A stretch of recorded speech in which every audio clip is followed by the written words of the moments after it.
আমি একটু বলি একটা মিনিট একটা বিষয় বলতে চাই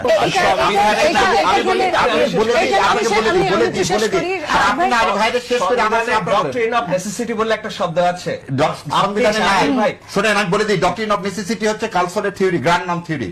দ্যাট গ্রান্ডনাম থিওরি হচ্ছে বিপ্লবের পর যখন সংবিধান বিকল হবে, সংবিধান যেমন এন্ট্রিম গভর্নমেন্টের কোন বিধান এই সংবিধানে নাই, এন্ট্রিম গভর্নমেন্টের বাইরে যে শপথ নিয়েছে সে এটাও সংবিধানে নাই, 2/3 এই সংবিধান অকার্যকর। কিন্তু ডক্ট্রিন অফ নেসেসিটির কারণে আছে, সেই জনগণের সার্বভৌম ক্ষমতার সুযোগ দিচ্ছে 106 এর অধীনে 106 বলে কিছু নাই, আমি 106 বলে কিছু নাই। এখন আমরা একটু শেষ করি, মনি আপনি একটু ধরতে পারেন, বললেন তো সব জায়গায় বলেন। গভর্নমেন্ট তৈরি। এখন কথা হলো, আপনি যদি বলেন সংবিধান করে আমি ইলেকশন চাই, সংবিধানে কি দেওয়া আছে যে 5 বছর পর পর ইলেকশন হতে হবে, তাহলে 2024 সালে ইলেকশন হচ্ছে, নেক্সট ইলেকশন হতে হবে কবে? 2029 সালে।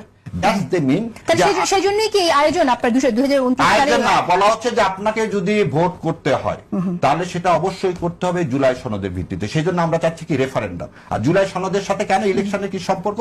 এই গভর্নমেন্টের লেজিটিমেসি নির্ভর করতেছে জুলাই সনদের উপর। যে